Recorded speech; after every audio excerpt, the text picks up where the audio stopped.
This evening on ENN Tonight. Doors are closed and construction is underway. Find out what renovations are coming to this campus building. A familiar face around the town of Elon is retired.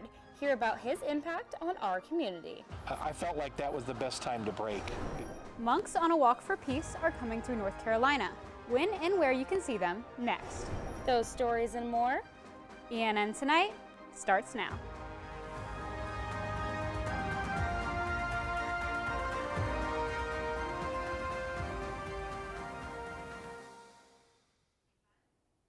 Good evening, and thank you for joining us for our first ENN Tonight of 2026.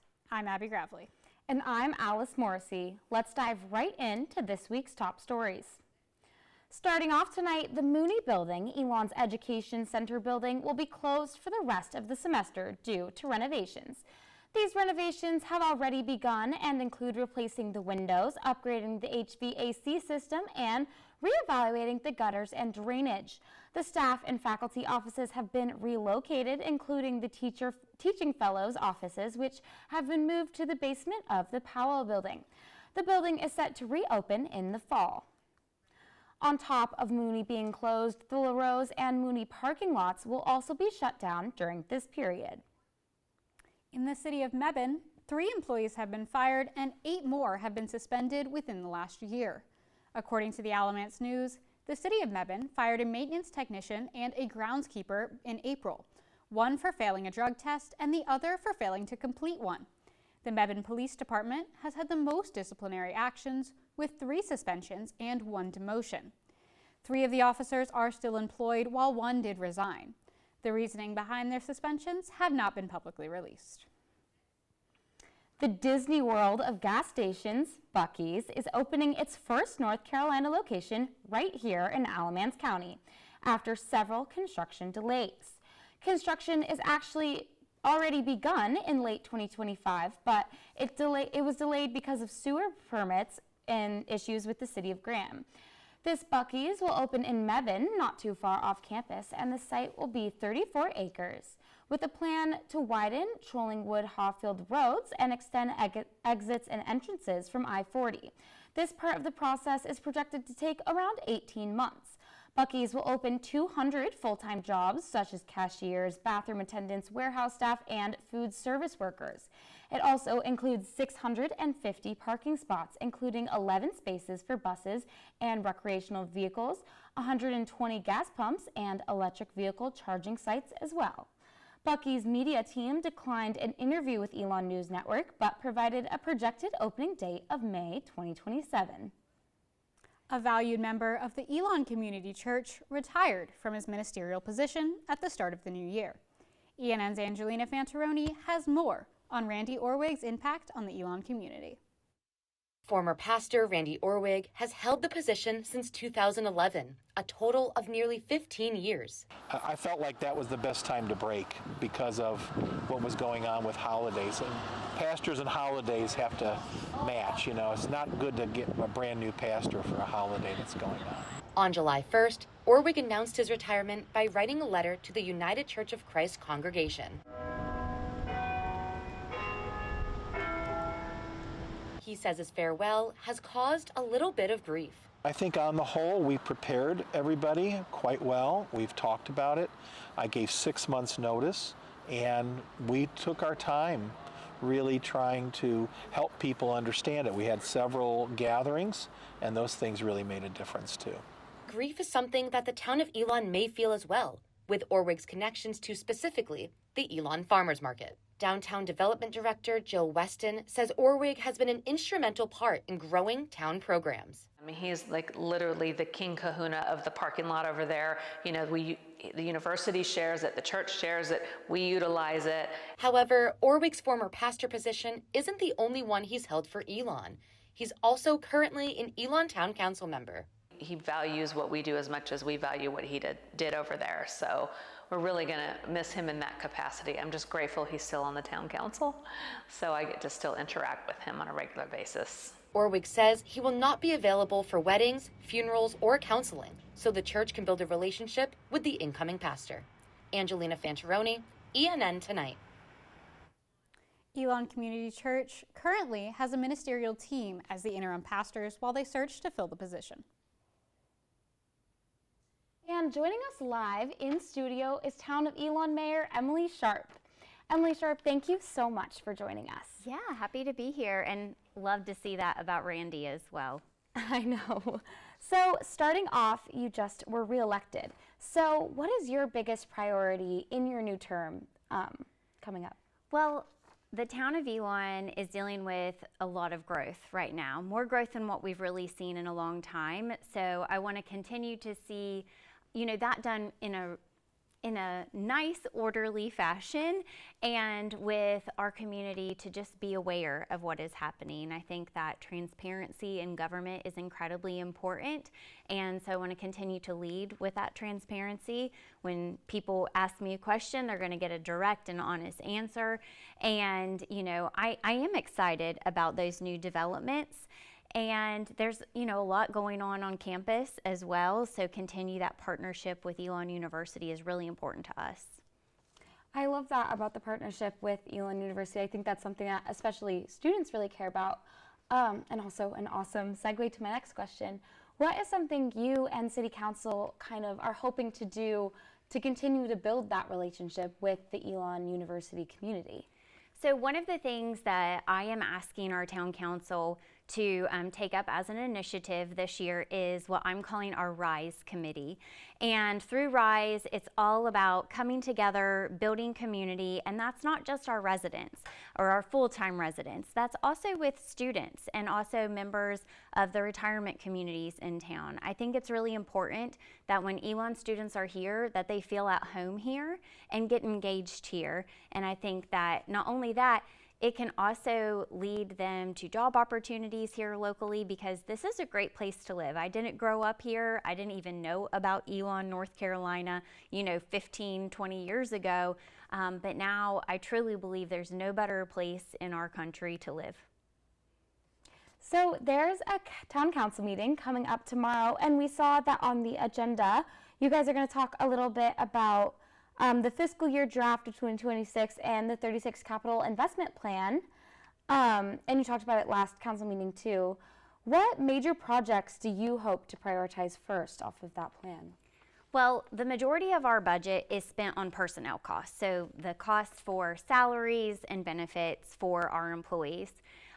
Second to that is really focused on maintaining public safety. The town of Elon consistently is ranked at some of the top when it comes to college towns in the country and towns across North Carolina. So we want to stay there, and I think that when we think about capital, it also unfortunately goes under the ground, so it's not the most fun thing to spend money on, like maybe a playground or even a sidewalk, but there's a lot of expenses that we have in water and sewer, but also in those fire trucks. A fire truck now costs over $1 million.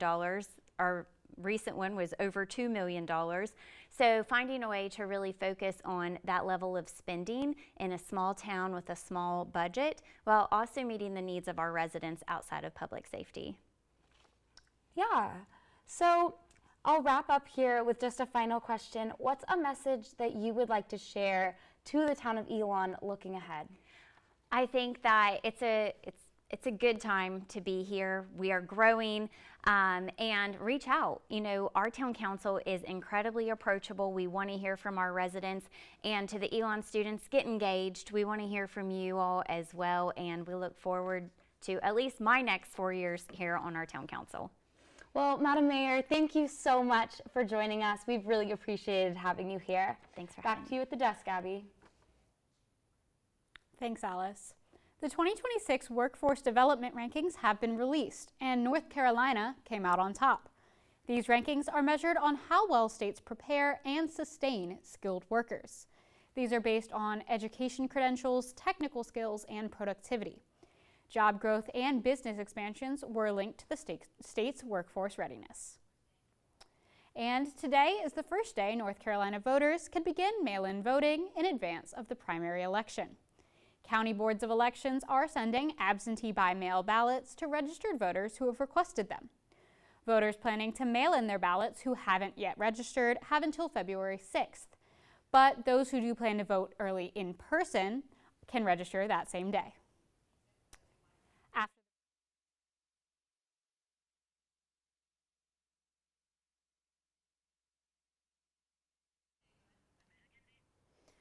Will all this warmth lately continue into this week? Stick around and I'll have your Phoenix 5-day forecast after the break.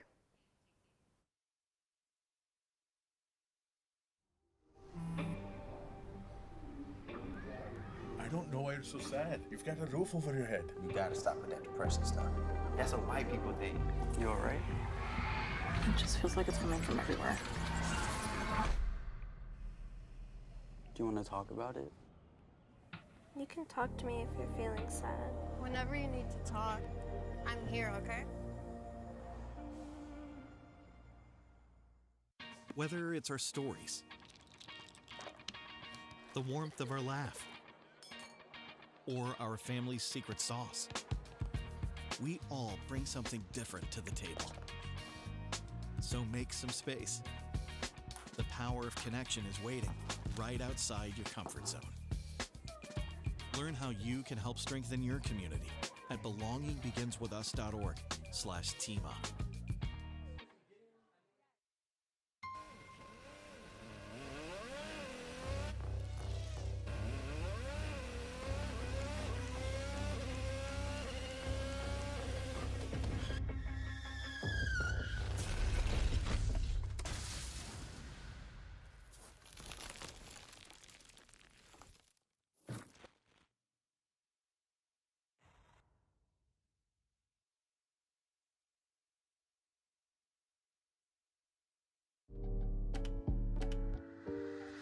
There's only one thing that will save somebody's life, and that is naloxone nasal spray. Get 911 on the phone, get the emergency responses there on their way.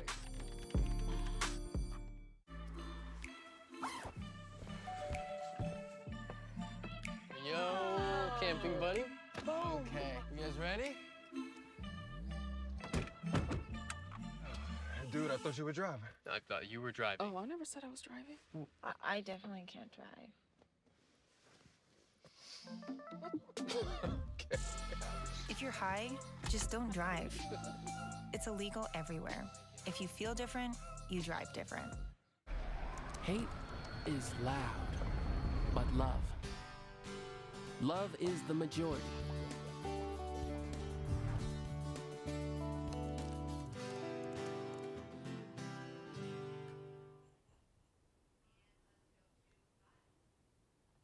A 2,300-mile walk undertaken by around 24 monks and 1 dog. It will soon reach North Carolina, and Abbie is giving us a rundown on what we can expect in the next week or so about this. Abbie, what's going on with this journey? Thanks, Alice. A group of Buddhist monks began their walk for peace on October 26th in Fort Worth, Texas. They've since covered 6 states, with the final destination of Washington, D.C. planned for around February 11th. Over the course of their 110-day trips, the monks plan to visit 9 states across the southeastern U.S., visiting each of the state capitals along the way. And this week, they'll be here in North Carolina. The group is estimated to reach Charlotte this Thursday before journeying in to Salisbury, Greensboro, Siler City, Raleigh, and Centerville in the following days.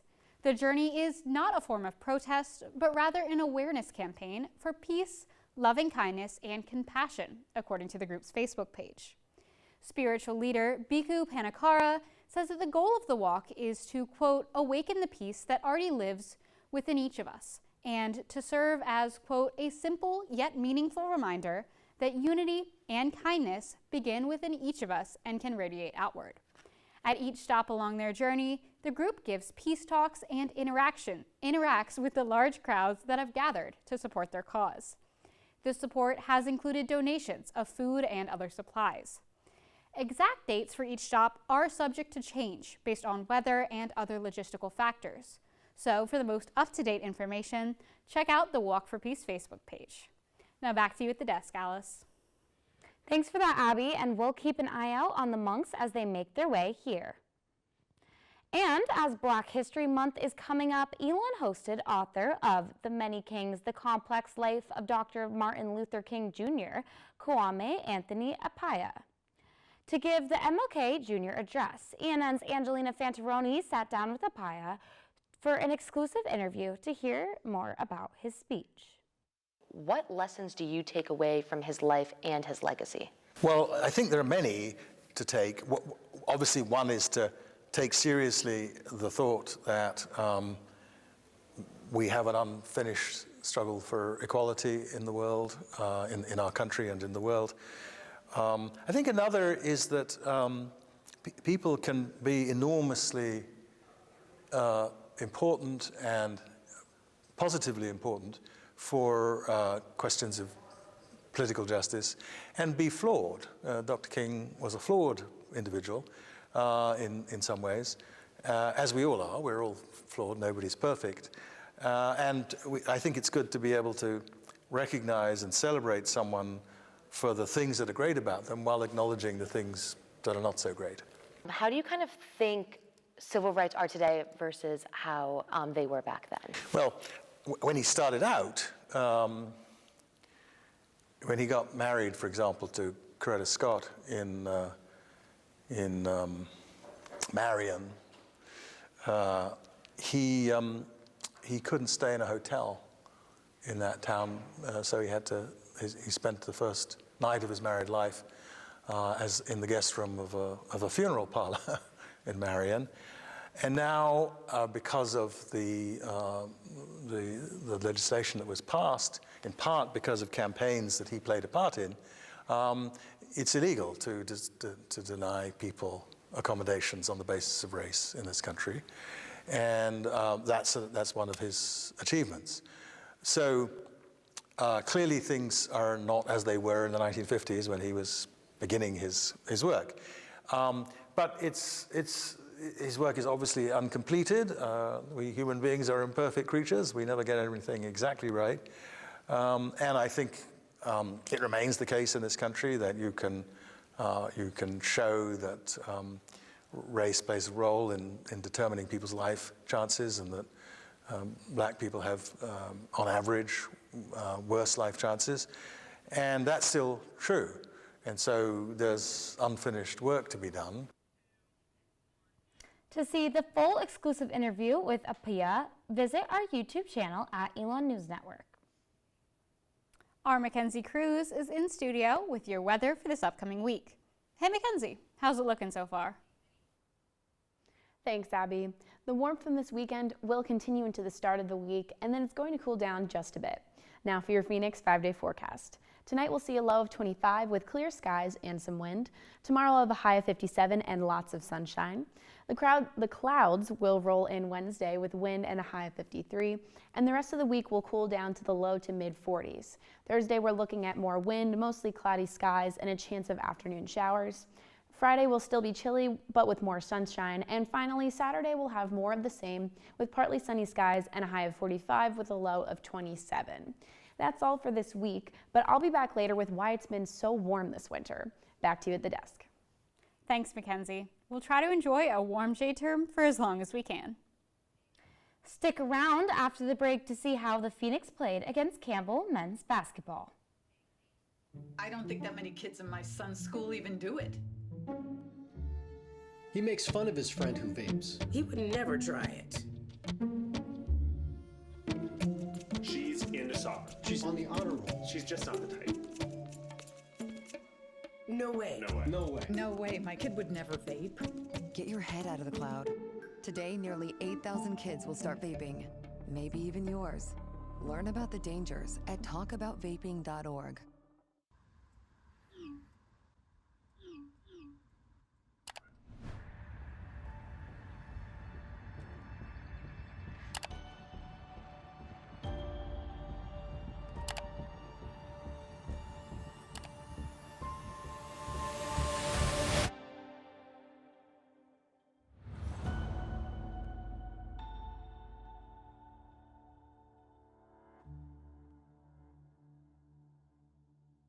Even more than I wanted a gold medal, I wanted a heart of gold, like the mentors who were my balance beams refusing to let me down, and the coaches who spoke out to anything out of bounds, heroes who never stood on podiums, but stood up for me, Every shot I made, give the assist to those who since my youth were referees, ready to blow the whistle and end abuse. I rescued Toast from a shelter in 2011. I love Toast because she's a lazy diva. Toast does whatever she wants, obviously. She's sleeping right now. She's an epic snuggler. She's so comforting. She's so loving. Toast makes me laugh. When I walked into the shelter, I knew right then that she was special.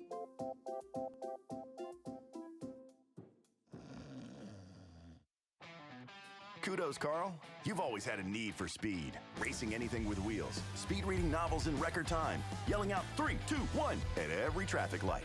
But this time, you've taken your power obsession to the next level. By purchasing this electric vehicle, you've given yourself instant torque that blows your old launch times away, which will keep you saying, "Woo-wee," every time you punch the pedal. Good for your adrenaline, great for the planet. That's the power of EV.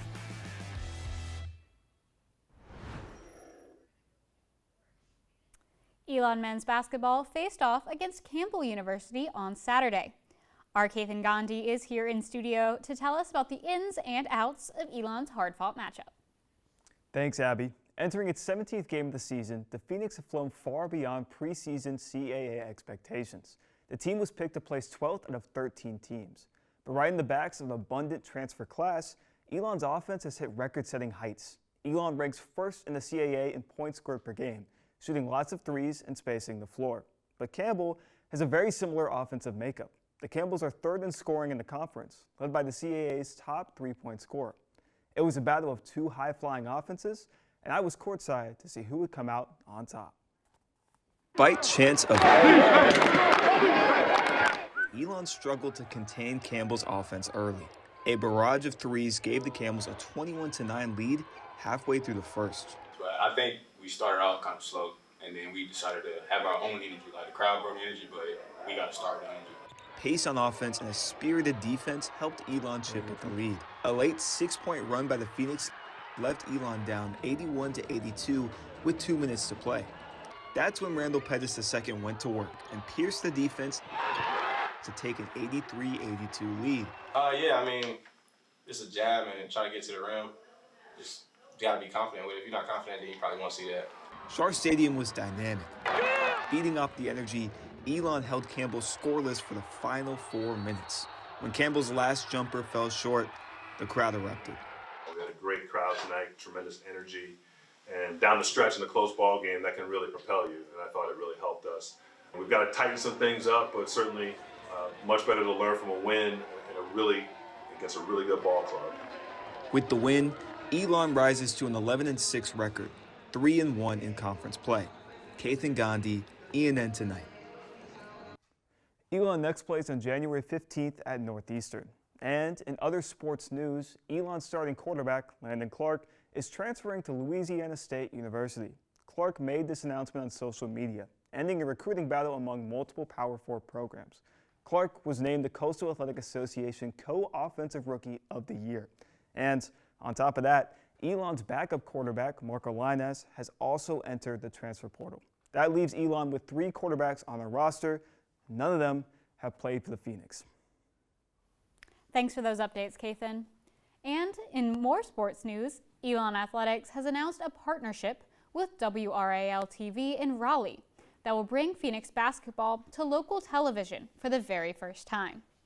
As part of the agreement, WRAL will broadcast 4 Elon men's and women's basketball games this month.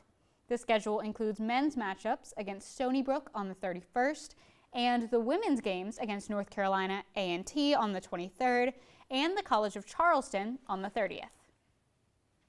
North Carolina health officials are reporting 12 new flu-related deaths in the past week, bringing the total for the season to 39.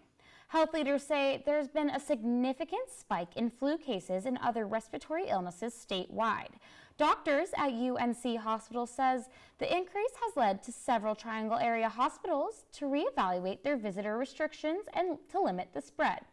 According to the state health department, nearly 25% of emergency room visits as of December involved symptoms of respiratory viruses, with the flu being the most common. Student Union Board Bingo has a new host. Meet the freshmen taking over next.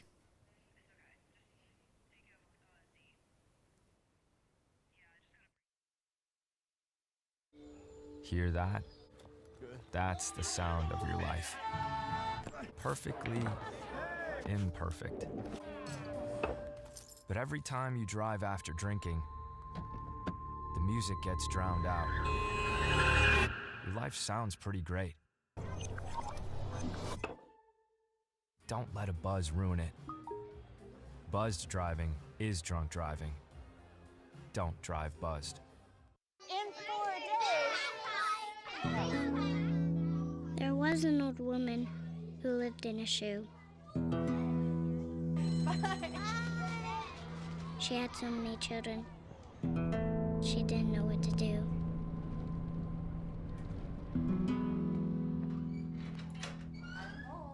Did you have a good day at school?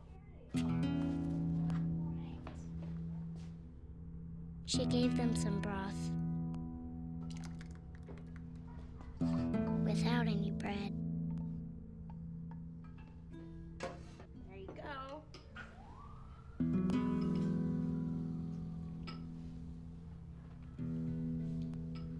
And kissed them all soundly. Night night. Good night. And put them to bed. Hunger is a story we can end.